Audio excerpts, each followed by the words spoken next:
Hi, good morning. Welcome to Business. My name is Darrell Kwa. We begin with news from Ghana's automotive industry. Caretaker Minister of Trade and Industry, Samuel Jinapor, has commissioned Volkswagen's assembly plant at the Tema Zone's enclave. Here's more in this report.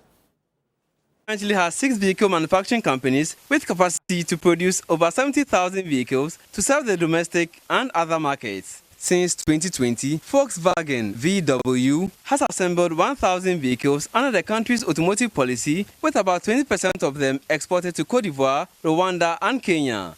With opening of its facility in Tema, the company takes over from Universal Motors, a licensed importer which assembled 6 models from semi-knockdown kits from South Africa. Caretaker Minister for Trade and Industry, Samuel Jinapor, says the automotive industry and the component manufacturing industry is a key strategic sector globally. The sector is set to stimulate economic growth and transformation and a key driver of skilled employment, investment, local supply chain development, among others. As the substantive Minister for Lands and Natural Resources, I can assure you the government is fully committed to building these integrated industries by adding value to our bauxite and iron ore resources. And the Ministry of Lands and Natural Resources is working with the Ministry of Trade land for multiple free zones across the country to be used as areas for assembly plant expansions. In addition to this, we are implementing zero rating of value-added tax on the sale of locally assembled vehicles to make these vehicles cheaper by removing VAT on the sale of locally assembled vehicles, even to the end users. We are actively engaging member states of the African Continental Free Trade Area (AFTA) for the rule of origin requirements for trading of vehicles produced on the continent. Chairperson and Managing Director of VW South Africa, Martina Bean, tells Joy Business that Ghana will be a hub in West Africa. So we'll see Ghana as our automotive hub in West Africa. We think of a hub and spoke concept for West Africa. We'll do the same again for East Africa and for Southern Africa with our home factory, let's say, in South Africa. In general, the sub-Saharan African business has a very good prospect for us because we see the GDP of the countries growing, the population growing, becoming younger and younger. And will be a huge market for us in the future. We specifically also try to offset export losses we might face from Europe and really venture into Africa with our combustion engine vehicles in the short term, and in the midterm then also, of course, electrifying Africa. So very proud moment for us in this first assembly facility in Ghana for Volkswagen Group Africa. Meanwhile, Managing Director of VW Ghana, Jeffrey Opon, says the company has invested 8 million euros and sees the industry as key in the continental trade. So we're seeing that automotive is a key anchor of this initiative of AFTA, and then it will enhance our trade in other countries, and of course also to support the value chain that we're talking about.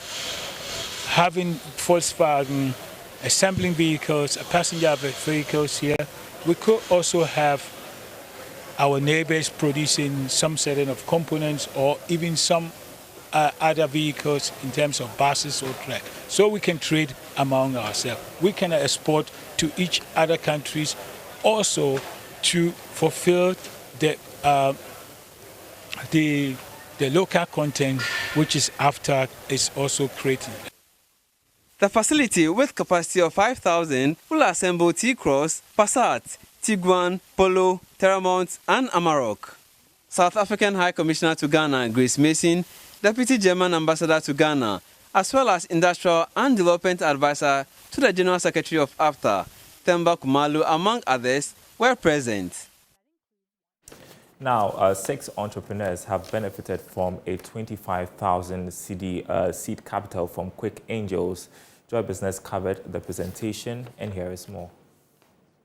The selected entrepreneurs received a massive boost of 25,000 Ghana cedis According to the chief executive, the company will continue to provide seed capital for startups as well as partnering already existing businesses and startups to providing strong financial returns and creating institutionalized entities over a long period. So like I said earlier on, startups, entrepreneurs would have to be disciplined.